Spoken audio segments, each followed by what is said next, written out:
One thing I want to start doing with this channel is I really want to start breaking down the PGA Tour winner of the previous week on Monday mornings to show what we can learn from the best player in the world for that week. So this first one that I'm going to do here is actually really neat.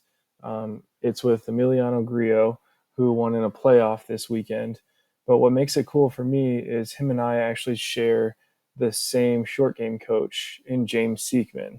So if you guys don't know who James Seekman is, look him up online. He's got some really cool stuff. He taught me as I was trying to Monday qualify and make it to the PGA Tour in my short game. He also teaches Emiliano, so our paths have crossed a couple times.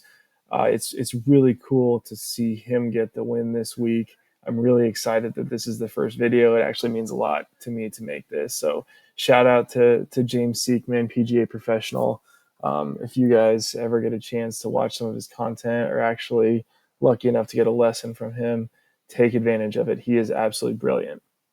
So, getting into the winner this week, here's a shot on a par three from Emiliano. And I want to talk to you about the type of shot that he was trying to hit here and why I think this is probably the most important shot for every single one of you to have in your bag.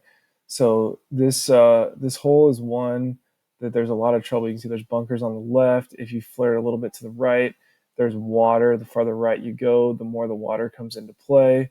Long is pretty dead because it's a downward sloping green. So essentially, you just have to hit a good shot. And Emiliano has this kind of push cut that he's trying to hit here for control. And this is a shot that I used to play all the time because it keeps the club face square for longer. So you're not going to hit flyers and go long. You're going to control your shot. If you do miss it, the miss is tendency to be a pull. So he would end up in that bunkers, and he knows that. So this is a shot that we can learn a lot from. And for you golfers out there who are kind of in the mid handicap range, higher handicaps, this is a shot that you're going to want in your bag as you start to get better. So the first thing we're going to take a look at here is his setup. So if you look, he's aimed a little bit to the left. So his actual aim point is going to be about at this bunker on the right edge. So he's very left side of the green here.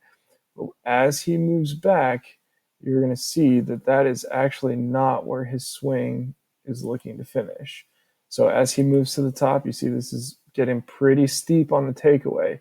So he's very much trying to swing to the left and control that club face through. So I'm going to take it to the top here. And I just want to draw a line here down his path, okay? So now you can see how steep that club is. So a normal plane, you're going to have it more pointed towards the ball. So this is because he's trying to hit a cut here. He's aimed to the left.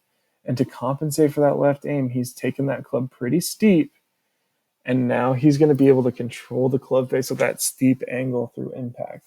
So we're going to get rid of this plane line here. And I just want you to take it down to impact. Okay, so you can see now he's very much on top of the ball. See his upper body is on top of the ball. That club is coming down in a nice path, pointed right at the ball. So now when we get down to impact, boom. So you can see these two lines I have. So I've redrawn his foot line here off to the left, and you can see his start line is actually a little bit to the right. So he's controlled that face. That face has stayed open. The miss that you're going to hit with this is when you close the face a little bit, and that ball is going to take off more along the start line or to the left. That's what PGA Tour players or really good players call a double cross, because both your lines are across where you're trying to hit it. So he did not double cross this one. This is a beautiful shot that he hit, a nice high cut. So again, aim to the left. He's controlled that club face, kept it a little bit open. So that means his start line is going to be a little bit to the right of his foot line, and it's going to cut back to the center of the green. So let's just take a look there. So you can see, look at that start line. It's actually very much right of his foot line. And I want you to take note of his hands here. So I just want to draw something here with his hands. So see how he's kind of held on to it? It's almost like his right arm has never passed his left arm. And that will allow you to keep that club face open. So for you out there trying to hit this shot, if you really keep your left side moving and keep your right hand from crossing over your left. So basically, your left hand is always guiding the logo on the back of your left glove. It's going to feel like it's pointed at the target for a long time. That's going to keep your hands from rolling over, and it's going to allow you to control the club face and hit this shot that's going to tail off to the right.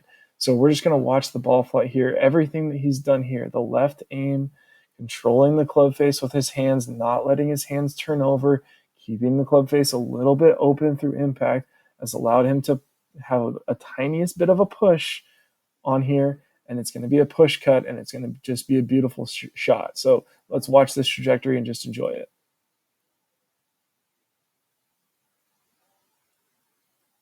Look at that beautiful little cut just to the right of the flag. Ended up being a beautiful shot, and he ended up winning the tournament. So if you golfers out there want a nice control shot that you can hit every single time, this was my go-to shot. It was Emiliano's go-to shot and had him win this week. A lot of really good players like to hit that high little push cut, and this was a tutorial on how to do that.